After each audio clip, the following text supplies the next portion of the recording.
computer. There we go, recording in progress.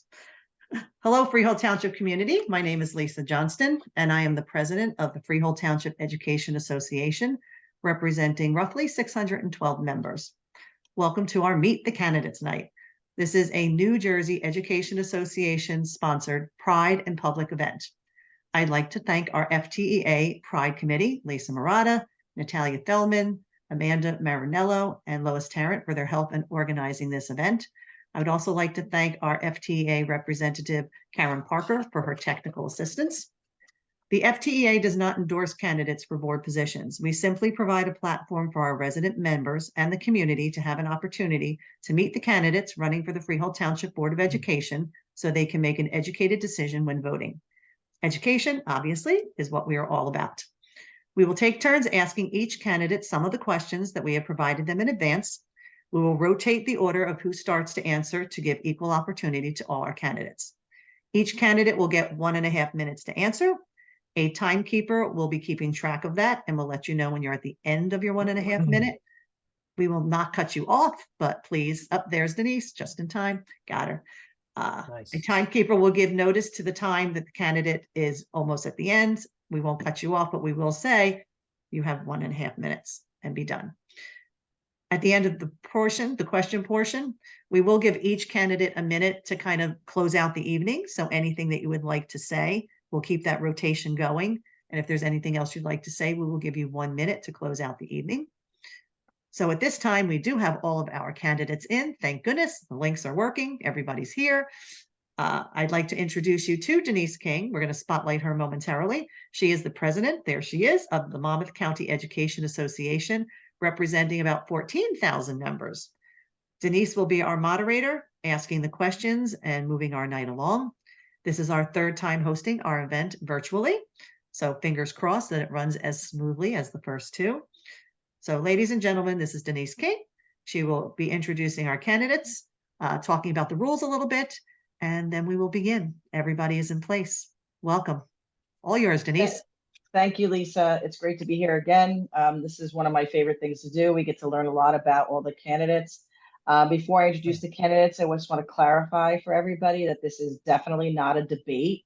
You are not to be responding to what other people say. You're supposed to be giving yourself an opportunity to spotlight yourself to the community so they understand who you are and what you're going to bring to the Board of Education. So I welcome all of you this evening for taking your time out of your busy schedules to participate in this worthwhile endeavor.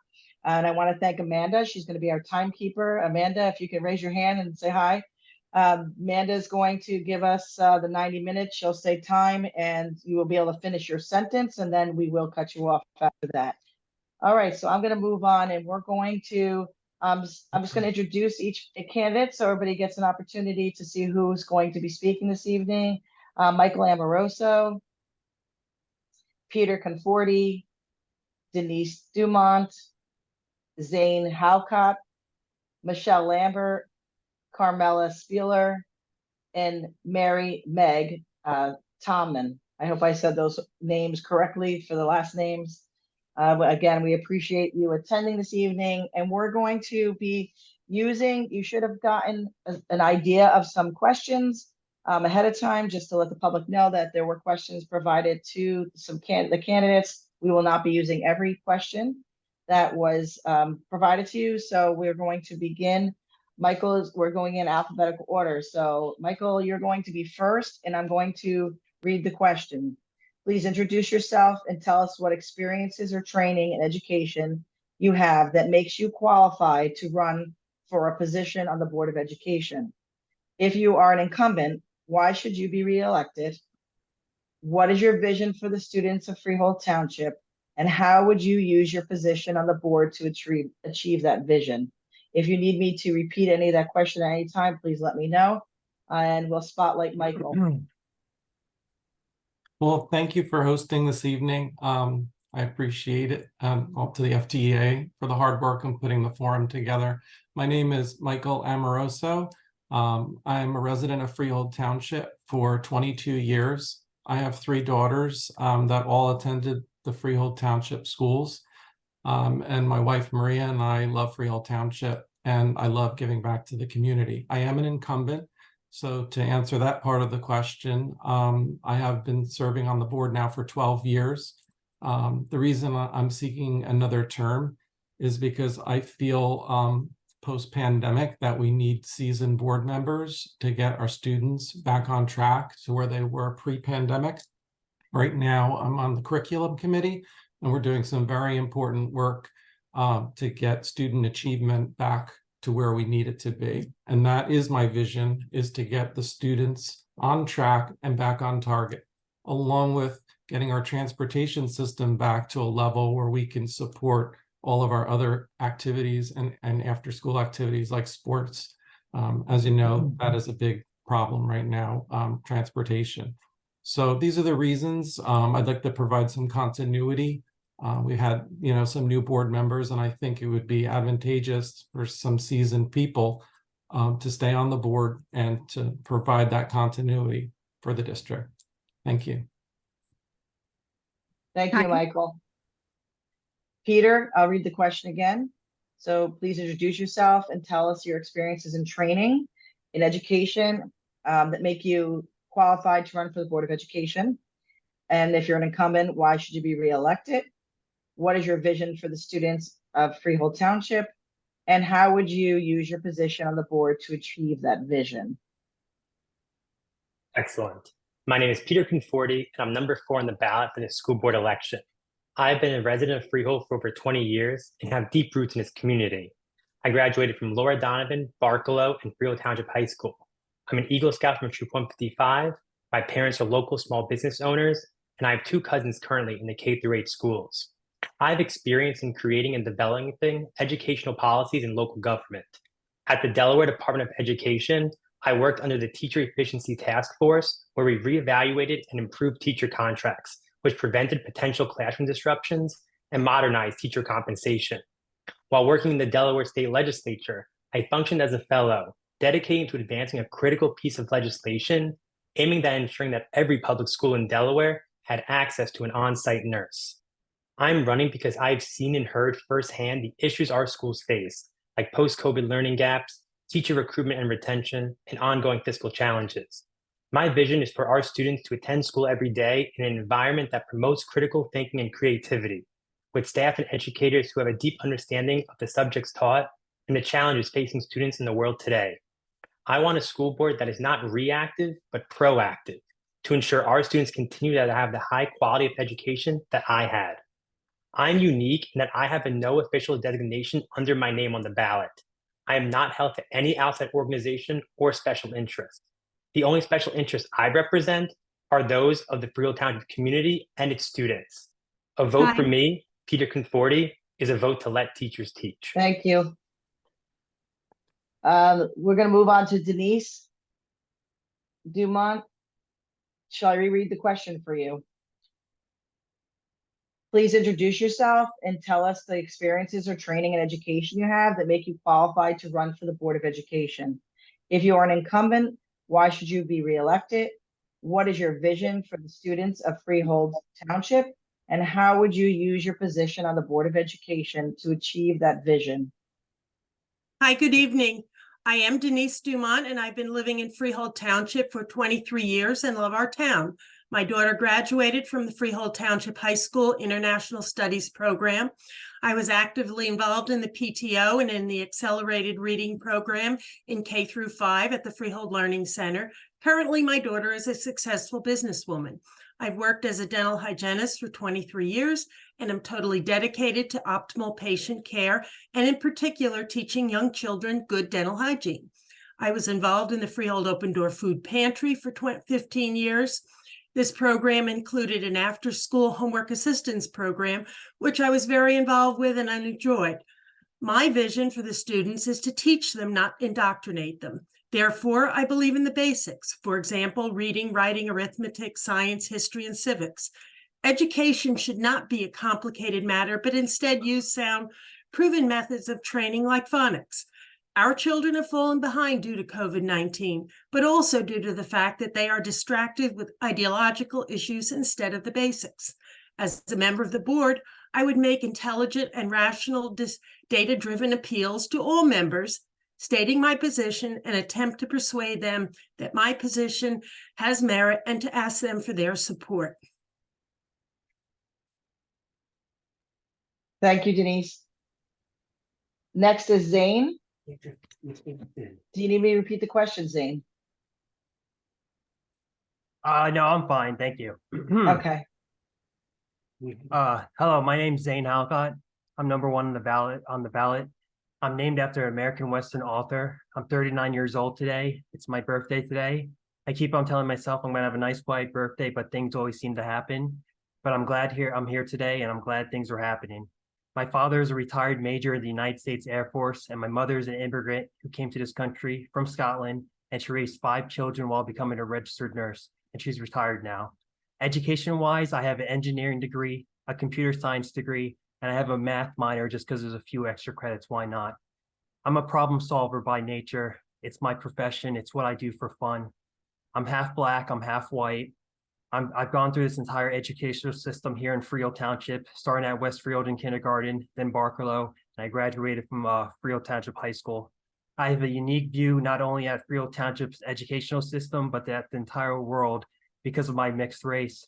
My education experience back then is a lot different from what I'm seeing today. And I'm saying this as someone who doesn't fear change at all. I believe the education system today causes too much division, confusion, and anxiety amongst children, and we need to just focus strictly on educating them.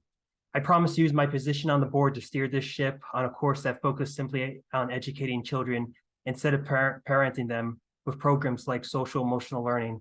I want to leave the parenting to the parents, and I will push for that as much as I can, while at the same time, I want to let the teachers teach. I want the best for all children in our school. Thank you. Thank you, Zane. Michelle, would you like me to repeat the question? No, thank you. I'm good. Okay. My name is Michelle Lambert. I'm number 6 on the ballot. I've been living in Freehold Township for 31 years. I have a BS in finance. I've worked on Wall Street for a few years, and then I got my JD. So I'm a lawyer with a background in corporate tax, as well as now all general law and finance included. I've raised my 3 children in Freehold Township. They went to Freehold Township schools. And I believe I've been on the board for 13 years now, I think since 2010. I decided to run for re-election because I believe in community, and I believe in the Freehold Township community. We've always been a strong community. We come together during crises, and while we all have diverging views on things, we always found a way to be respectful with one another. And over the past couple of years, there's been a lot of divisiveness and a lot of misinformation amongst our community members. So I want to continue to ensure that our students have what they need to succeed each and every day, something we've worked hard for 13 years, educating the whole child, the balanced child. It takes a lot to get these young people ready for high school, ready for college.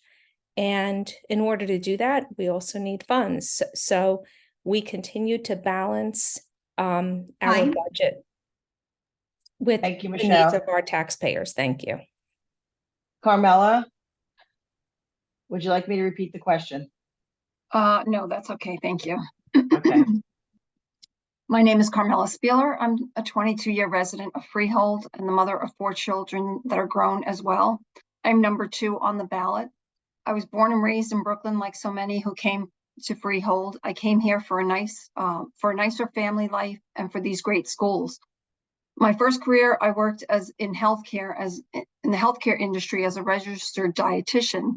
I loved the education aspect of my job and went back to school and became a family and consumer science teacher and also a highly qualified elementary and middle school science certified teacher.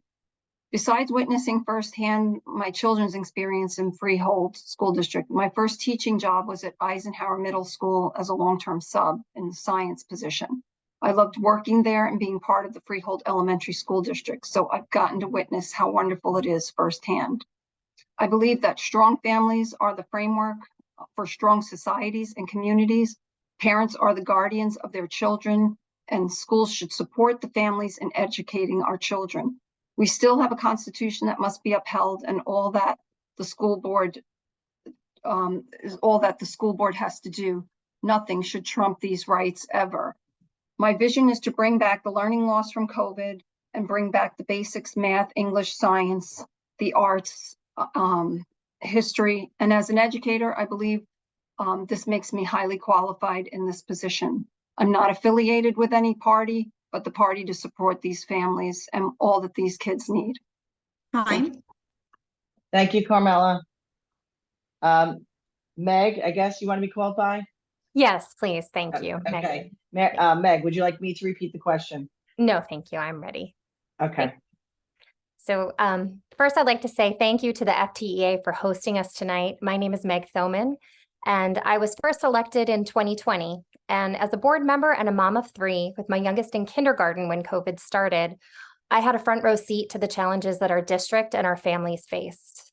My youngest is now a 4th grader at Katina, so I know firsthand the social, emotional, and academic challenges our kids and teachers are facing now.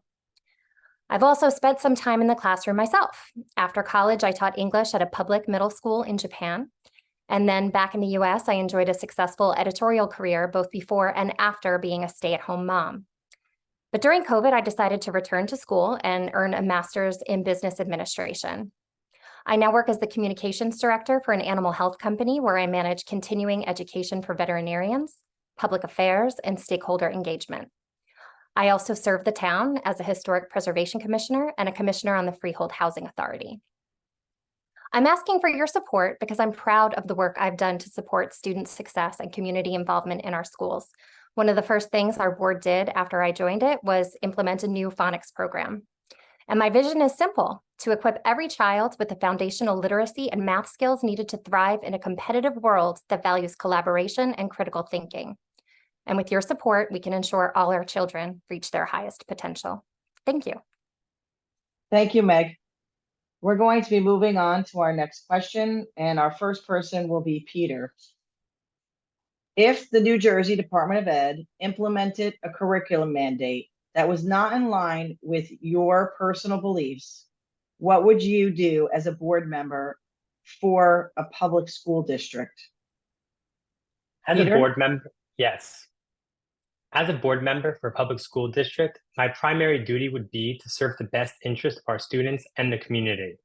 If the NJDOE in Trenton implements a curriculum mandate that conflicts with my personal beliefs, I would approach the situation with a commitment to doing my research and engaging in open dialogues. I would use my public policy degree to conduct a thorough review of the curriculum mandate, seek expert opinions, review data metrics, and any other relevant research in order to assess its impacts on the student's education and achievement. I'll also consult with legal experts to ensure the mandate aligns with state and federal laws, including the NJ Anti-Bullying Bill of Rights and the New Jersey Law Against Discrimination. Members of the school board are held to a code of ethics that meet individual needs of all children, regardless of their ability, race, creed, sex, or social standing. Compliance with these laws is essential. Lastly, I would actively seek input from the community through public meetings, surveys, and discussions to gauge their thoughts and concerns. We must ensure all voices are heard. My decisions will be guided by a commitment to the well-being and education of our students, ensuring that all perspectives and factors are weighed into this decision-making process. Thank you, Peter. Denise, do you want me to repeat the question? No, thank you. If the curriculum is mandated, I would vote against it for the record, but I would follow the decision of the board on all matters like this.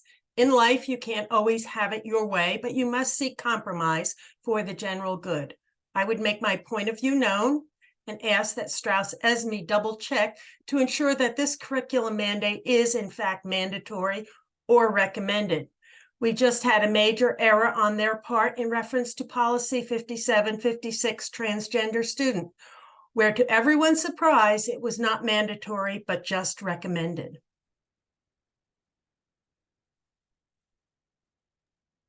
Thank you, Denise. Zane, would you like me to repeat the question? No, I'm good. Thank you. What kind of curriculum mandate are we talking about here? Because what if it was some kind of required reading? Here's a quick story. Recently on the Nextdoor app, a concerned citizen asked me to make sure a book wasn't in the school system. The book's name is not important and I never read it, but the freeholder did include a picture of it in the comment. It was clearly pornographic imagery. It was really uncomfortable to see people from Freehold defending this book to be in the public school system and acting like I was Hitler just because I said I would ban the book from our public school system because it had pornographic imagery. I don't know if it's just because I used the word ban that was getting these people so worked up, but okay, how about we just make a policy where we don't have pornographic imagery in the school system? That doesn't sound crazy. And for the record, if I had to bet, I don't think this book is even in the school system, but I will keep my promise to the freeholder in check. All these people who have a problem with banning books with pornographic imagery in our school system too, they're not voting for me or my team either.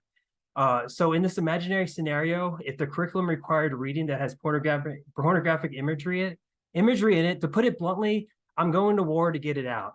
So I'm sorry, but when it comes to parental rights and something like pornographic imagery, I'm going to draw a line in the sand.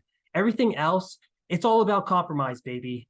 Being on a diverse team and using each other's strengths to come up with the best decision for students and sticking to it united, even if it doesn't always align with my personal beliefs.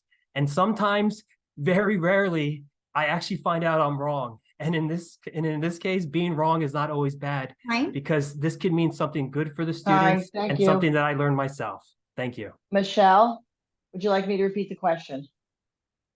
No, thank you. I'm good. Okay. I can answer this from a most recent personal perspective. When Freehold Township had to implement the new health and physical education standards, and there were a lot of debates regarding how Freehold would implement the curriculum. So I think the first thing I would say is this: I'm on a public school board. I'm not on a private school board. And on a public school board, the first canon in the Code of Ethics is to uphold and enforce all the laws, rules, regulations of the State Board of Education, court orders pertaining to all schools. So there are some things that I may not like, but it is the oath that I took. Unless I think something is so, I would say, an abomination, a violation of our Constitution, whether it's at the state level or the federal level, I stand by the Constitution, and it's a clear violation of the Constitution. I would uphold the laws of the Department of Education and work with our curriculum department to make sure that how the state mandate is implemented in Freehold Township aligns with our community standards, what our parents expect from Freehold. No two communities are alike. And how a curriculum is written and implemented matters. Thank you, Michelle. Carmela, do you want me to repeat the question? No, that's okay. Thank you. Okay. Okay. My beliefs are based on absolute truths. And so if anyone says there's a relative truth, there is no absolute truth, then there is no truth. And that statement can't be true or trusted. I will always uphold what is true and not my belief. Inappropriate curriculum that sexualizes children is not a personal belief, it's factual. When children are exposed to graphic sexual information, it is harmful. Children cannot handle information that they do not understand or that is not age appropriate. Porn, in fact, rewires a person's brain. I can't understand since 2019 why we are having this conversation when I never thought it was a good idea to teach explicit graphic content to children instead of math, science, reading, writing, and the arts. Everyone is entitled to their own belief, but I will always stand on what is true and noble and pure. Parents should be responsible to teach about sexual topics at their discretion. Schools should educate and foster a safe and comfortable environment for all children and staff. I would have the township involved in readings and surveys and email blasts and roundtables. Districts can still meet the mandates and guidelines by providing an opt-out policy where content would be provided to those individual families that desire more content beyond hygiene and science that is age appropriate. Thank you, Carmela. Thank you. Meg, would you like me to repeat the question? No, thank you. Okay. I would just like to start off by saying, you know, as a parent with a child currently in the schools, I know that there is nothing, I just want to state for the record for anybody watching, there is nothing inappropriate or pornographic in our schools, nor has there ever been. That said, board members take an oath to support the constitutions of the United States and the state of New Jersey and uphold and enforce all laws, rules, and regulations of the State Board of Education and court orders pertaining to the schools, as Michelle stated. It would be totally unethical for board members to impose his or her personal beliefs on the district. Our system isn't perfect, but our laws are created by elected representatives. School board members are not, nor should they be, legislators. All school board members must also abide by the School Ethics Act, and for good reason. It prevents board members from working with outside groups who may want to exert influence on our schools to serve their own agendas. We've seen this in action in our community and in many others around the country. And look, sometimes the NJDOE mandates curriculum that can be challenging for everyone, including parents like me. And when that has happened, I've worked to ensure that the mandate has been clearly communicated to you so that you understand it. And I've supported community roundtables where you can have your questions answered and your voices heard so that you can play an active role in how a curriculum mandate is implemented in our district. And with your support, I will continue to do so. Thank you. Thank you, Meg. Okay, we're going to go with Michael now. Do you want me to repeat the question, Michael? No, thank you. I would just like to say that when mandates are made for curriculum, you have to understand that then when boards of education then vote on a curriculum policy, then what happens is you can look at your community, you can have roundtables, you can have discussion, you can take public input at board meetings. And then when you pass your policies, you can mold them to fit your community. That's really the role and responsibility of a board member. And I feel like a lot of people that are running for school boards these days think they're going to be legislatures, they're going to create laws and they're going to enact laws. That's not the role and responsibility of a board member. And I think that's the point that a lot of new people that want to join governance and education, they just don't understand the roles and responsibilities. You're coming in and you are not creating laws. And yes, some of these laws are challenging. And I would say in the 12 years I was on the board, 99% of the time, you know, everything that I voted for was absolutely in line. It was only Michelle's example where I voted no to the introduction of what I found to be morally offensive topics for 7th and 8th graders. And I, because of my morality for myself, not for my other board members, I could not support that. And that was the one time that I felt it necessary to at least, you know, make some type of a statement. But that is a very rare thing. And I think if you have a balanced viewpoint and you follow the rules and laws that you should. Thank you, Michael. All right, we're moving on to the next question. And Denise, you are going to be first. The U.S. Attorney General states there have been a disturbing spike in harassment, intimidation, and threats of violence against school administrators, board members, teachers, and staff who participate in the vital work of running our nation's public schools. What will you do to lower the vitriol of our community to support the district's school administrators, board members, teachers, and staff who are supporting our students? And that'd be with first Denise. Okay, on September 29th, 2021, the National School Board Association broke their time-honored position of being nonpartisan by colluding with the White House via a letter accusing parents of domestic terrorism. The Attorney General then directed the FBI to investigate concerned parents who were voicing their opinions at school board meetings. There was tremendous pushback, causing the National School Board Association to apologize for the letter and eventually to denounce it. The executive director, Chip Clavin, was fired for his involvement with this erroneous letter. As a result of their actions, state school boards have left the National Association. This data was taken from an article in the Washington Post dated May 21st, 2022. But to answer the general premise of this question, I would strive to listen attentively to all parents' questions and/or concerns at school board meetings, since communication is critical. Being rude or unprofessional to these concerned parents is not acceptable. It helps when the superintendent says to call or write him directly so he can collaborate a question, answer, or concern raised. Our superintendent, Mr. Dickstein, does this, and it helps. Finally, I would increase the time allowed for parents or members of the community to speak at meetings from 3 minutes to 5 minutes. Thank you, Denise. Zane, would you like me to repeat the question? No, I'm good. Thank you. Okay.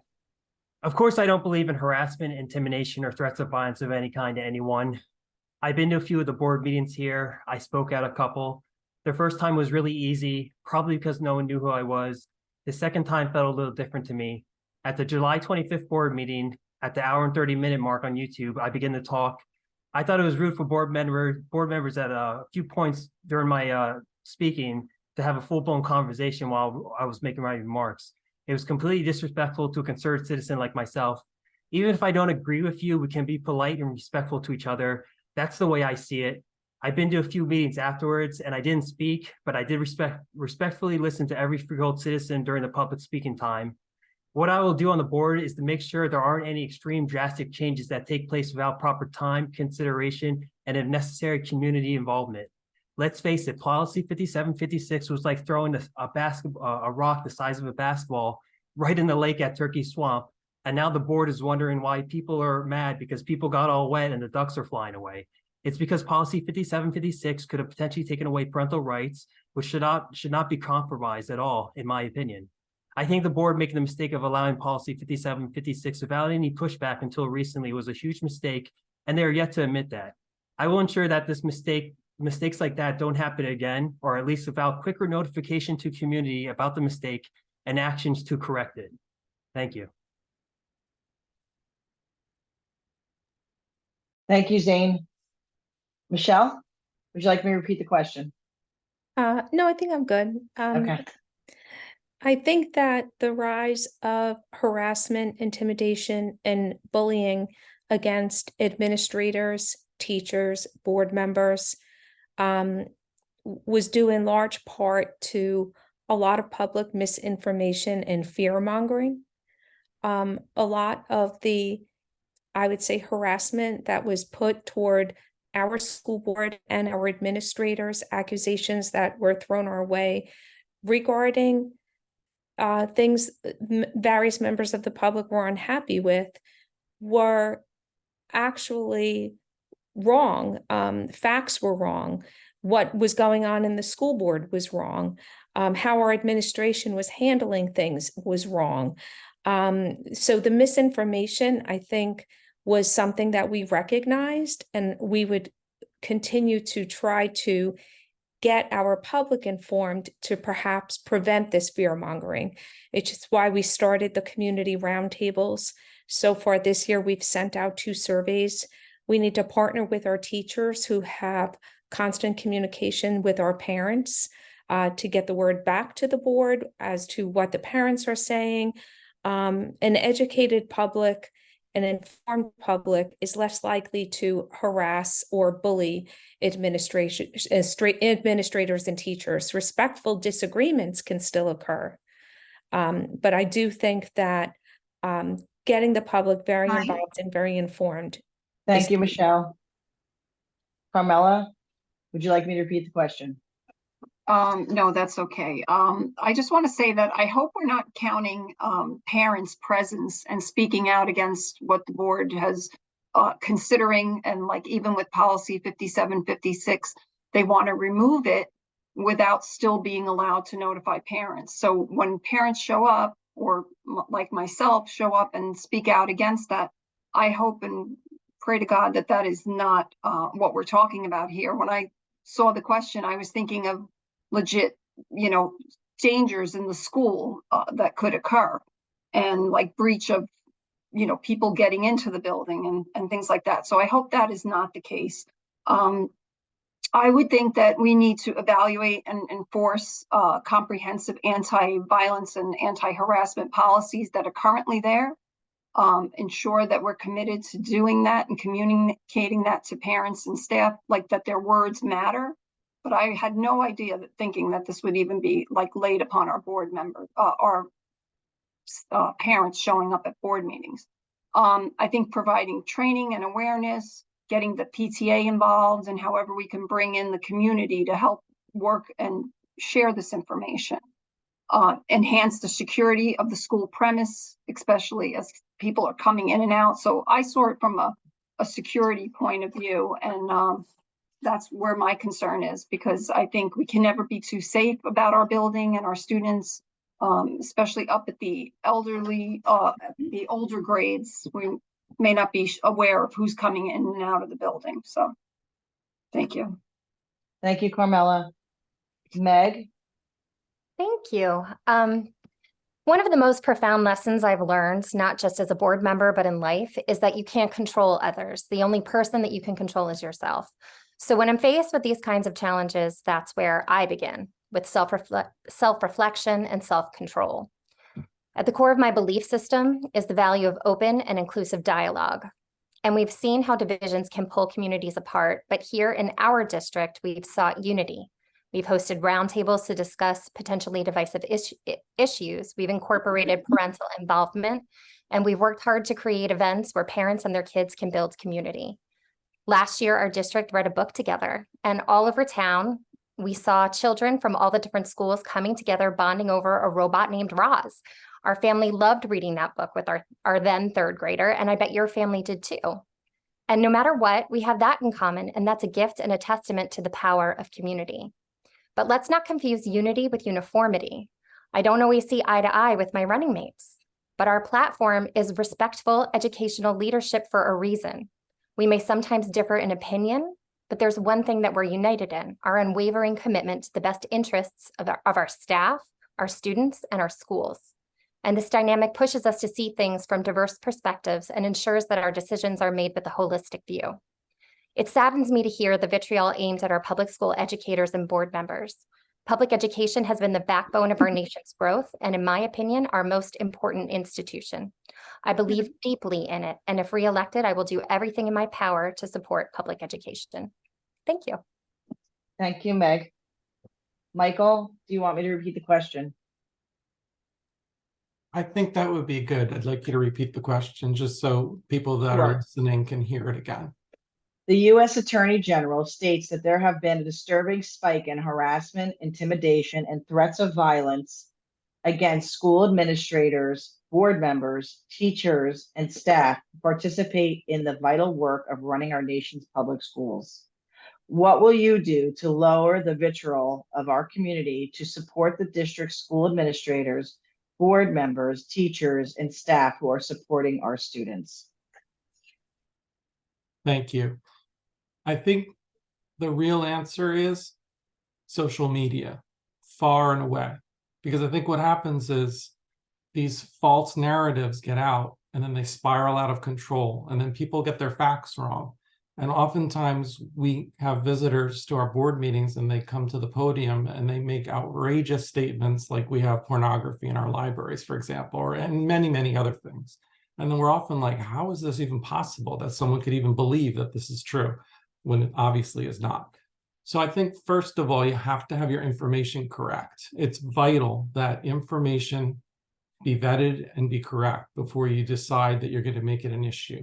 And I think people are lazy. When we put out a recent poll about 5756, it was hundreds of pages of reading that you needed to digest and then vote. People were voting like within seconds on the survey. So we knew they probably weren't even reading it. They were just going by what their mother told them or their brother or whoever they saw at the ShopRite. We have to do our homework. We have to become more responsible. And I think when we do that, we can find common ground, because when you're really educated on an issue, then you can find what it is that is the trouble, and then you can fix it. You don't have to fight. You don't have to be negative. So it's all about compromise. Thank you, Michael. Peter, would you like me to repeat the question? No, thank you. Freehold Township feels like a small town. Neighbors look out for one another, children play together, and there's a sense of belonging for everyone. It's a place where we all have a voice and decisions are made collectively for the best interests of our children at heart. In recent years, though, our small town community has begun to feel the intrusion of special interests and divisive politics creep into our lives. It's as if the very fabric of our tight-knit community is being unraveled and stretched thin. You see all the time on TV and social media the constant harassment and threats towards our school staff. This is not the community I grew up in, and certainly is not the one I want for my future children. I will ensure transparency with parents in the community. When there's an understanding of how and why certain decisions are made, it can reduce mistrust and frustration. You are not stupid and you are not lazy. You just need the opportunity to be included and to have those discussions. I want to provide additional challenges and enforce conflict resolution training for teachers to equip them with the skills to manage these challenging situations and de-escalate conflicts. Lastly, I want to promote positive communications through our local News 12, Freehold Patch, etc., to combat the influx of negative news. This is to highlight the accomplishments of our students and teachers and promote a sense of pride of living in Freehold. This is my commitment to you.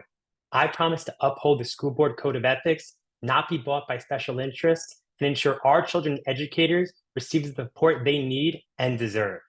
Let's make sure to preserve the warmth, inclusivity, and small town spirit that makes our Freehold Township community special. Thank you, Peter.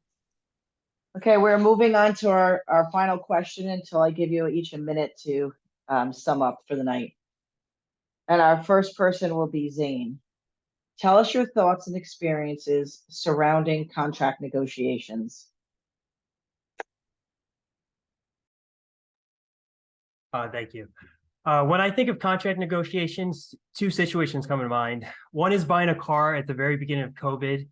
During those hectic times, I saw opportunities, and buying a car at that time was one of them. So timing is important. It can give you an edge, but you also want to be prepared to walk away when negotiating.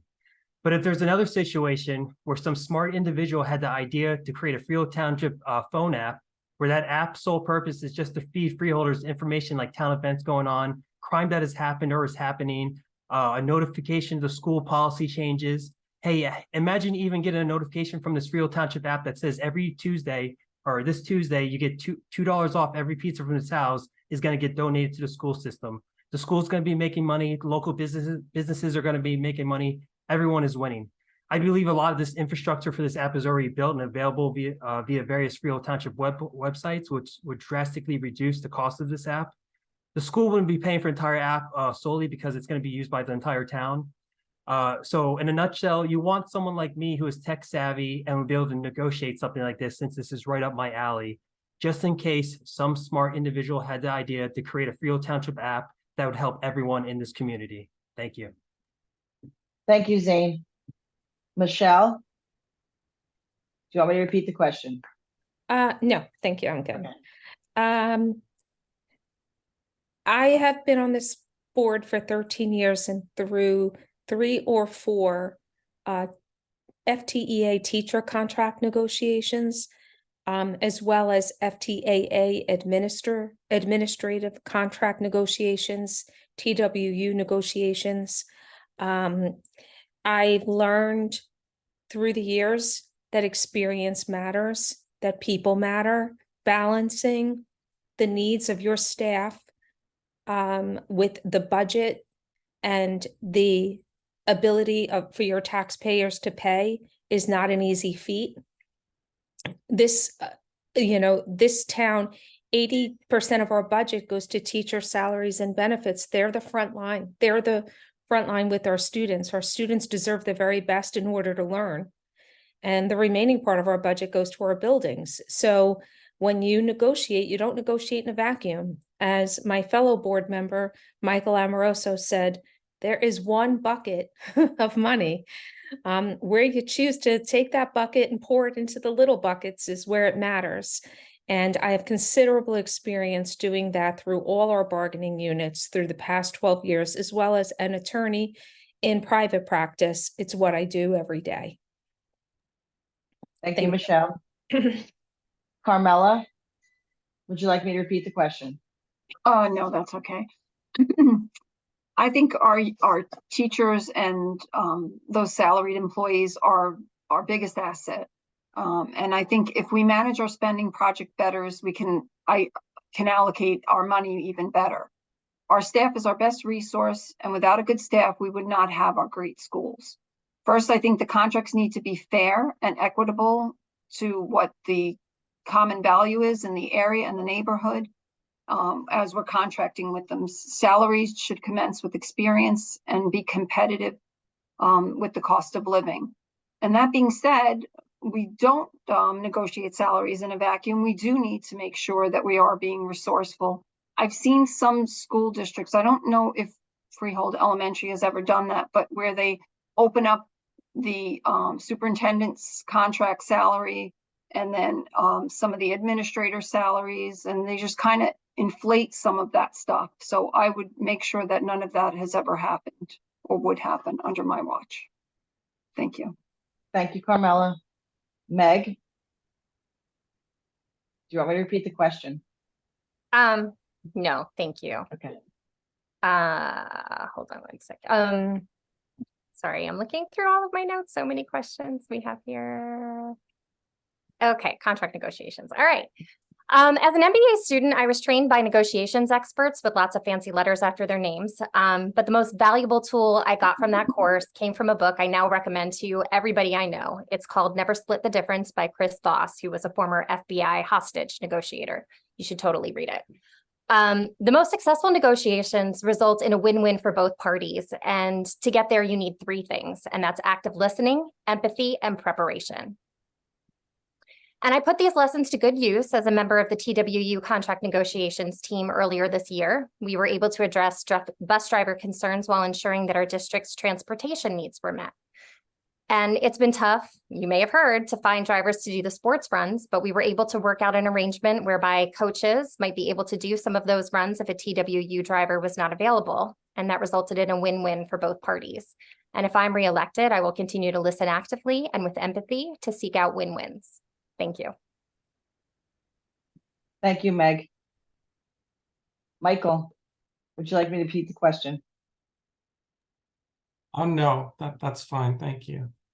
Well, like Mrs. Lambert, I have negotiated, I've been on the team that has negotiated with my team 4 contracts now. I was even just thinking about it. It was 2013, 2016, 2019, 2022.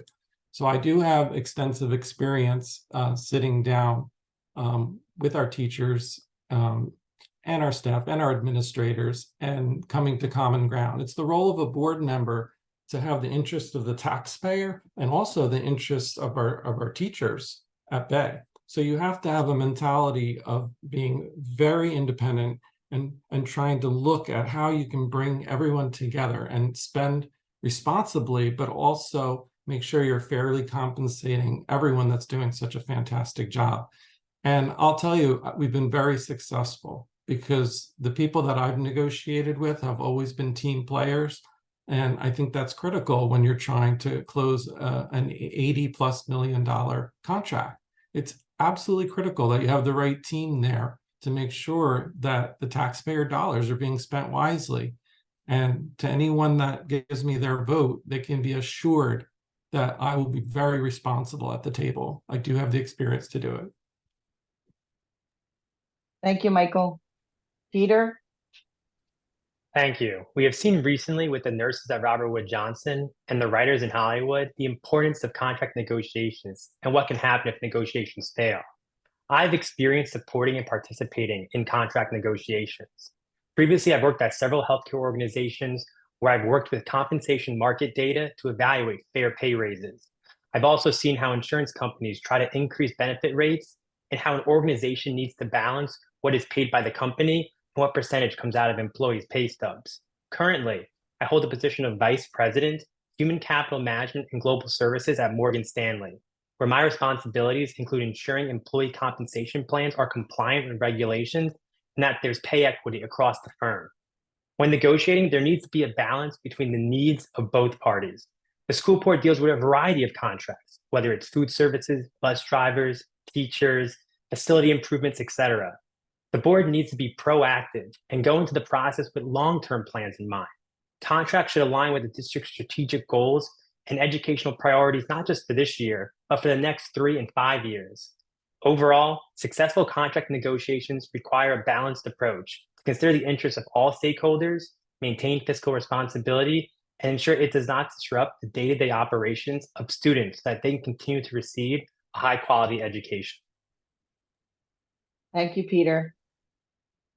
Denise, would you like me to repeat the question? No, thank you. Contract negotiations need to be approached in a positive and open environment, which balances the needs of the teachers with the reality of the school budget. I would strive to be fair and balanced. I can tell you, coming from a private industry, what my experience or lack of has been. I was paid an hourly wage and had no union to speak up for me. I was a lone operator, and it would have helped to have someone saying that I needed a raise this year. In my last company, I did not obtain a raise for over 4 years. This really was unacceptable, but this is mostly the norm in my industry. Thank you, Denise. So we have an opportunity now for everybody to get 1 minute to sum up anything that wasn't asked or something that you wanted to contribute. And we're going to start with Michelle.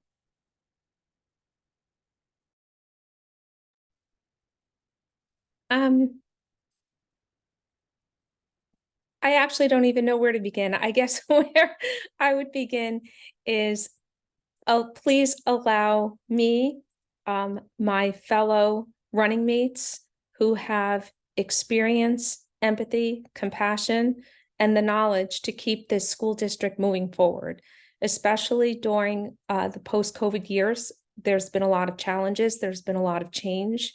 It's imperative that we partnered with our administration and our teachers who are overworked every day to keep our students learning and growing so that they can move on to high school very well prepared.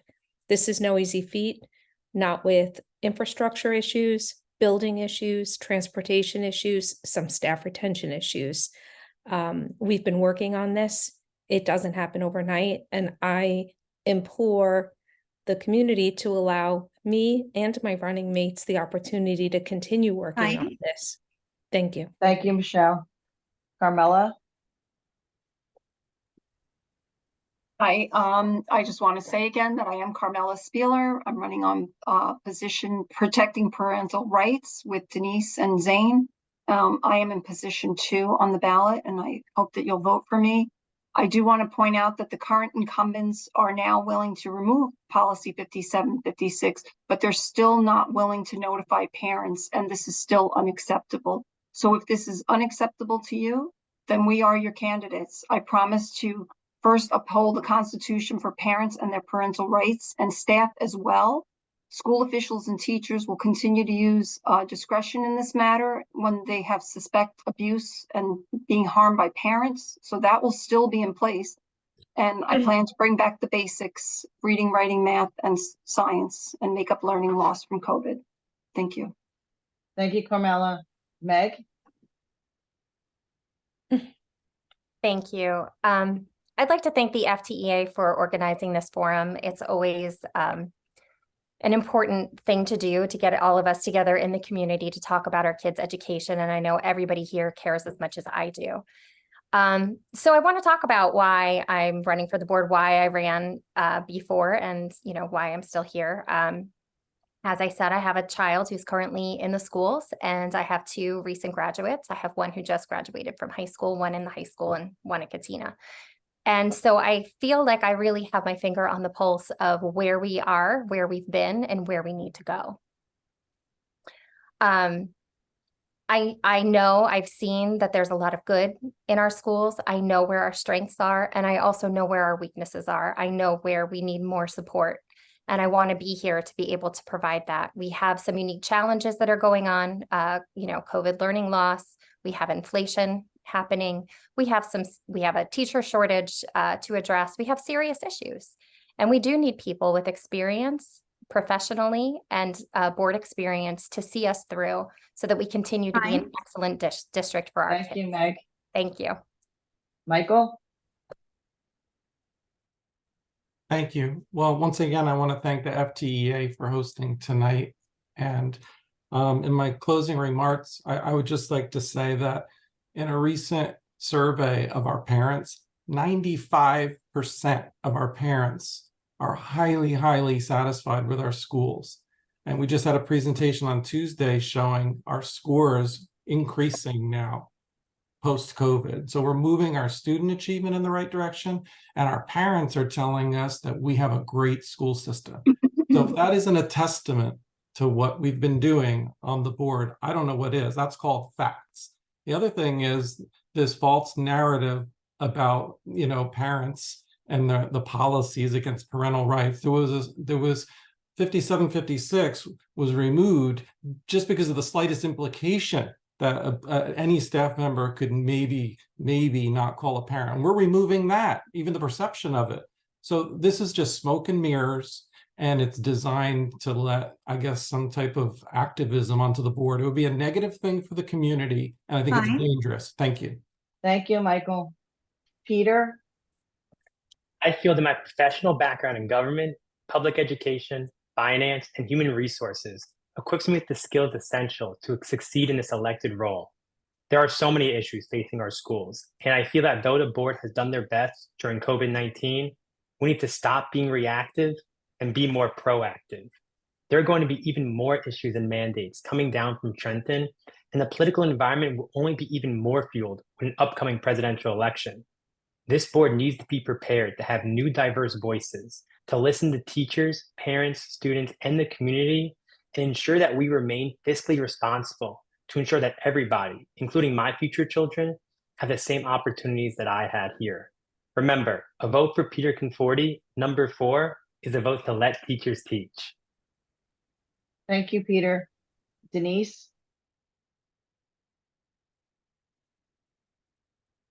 In summation, I believe I can be an asset as a member of the school board. I raised a successful daughter by being involved in her primary education. I helped with the after-school program for the Freehold Open Door Food Pantry, which helped countless children. I think we must focus on the basics to create critical thinking human beings who can go forth in the world and be successful. We must never separate parents from their children, but support both in a loving, safe, and caring environment. Thank you very much for inviting me to this event. Thank you, Denise. Zane? Thanks everyone for your time and consideration.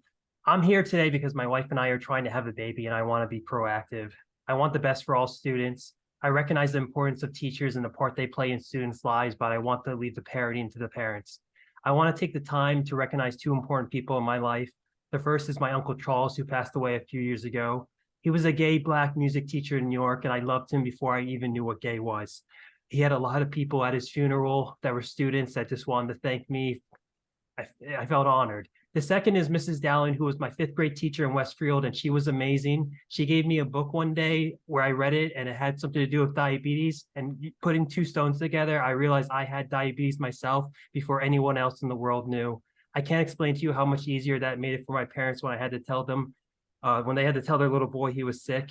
And before my mom said anything, I said, "It's okay, Mom. I know I have diabetes and I know what it is." And I learned about it from school, from Mrs. Dallin's class. I want every kid to look back and have an experience like that here in our school system. Thank you. Thank you, Zane.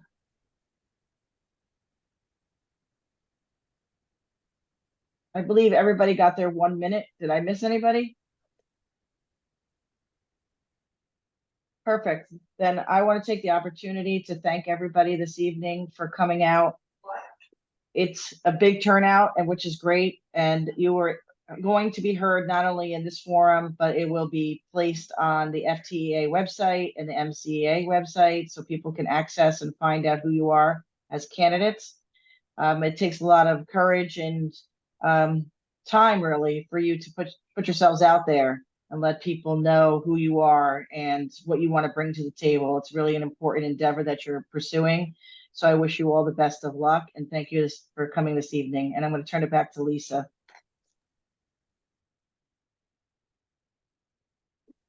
Thank you. I'd like to thank all the candidates for joining us. I'd like to thank the community for joining us as well. Moving forward with our education and having the right people in the right positions to do the right thing for our kids is very trying. We as teachers turn on a dime and we do it every day. So we do appreciate when our Board of Education and our administrators are working with us for the betterment of our students, because that's what we do every day, what's best for our kids. So thank you all for joining us. Thank you, candidates. Fingers crossed and good luck to everyone. And this will be posted, so everybody that wasn't able to see it, or maybe the Zoom link didn't work, they'll be able to see it as well. So have a good night, everybody. Thank you so much. Bye-bye.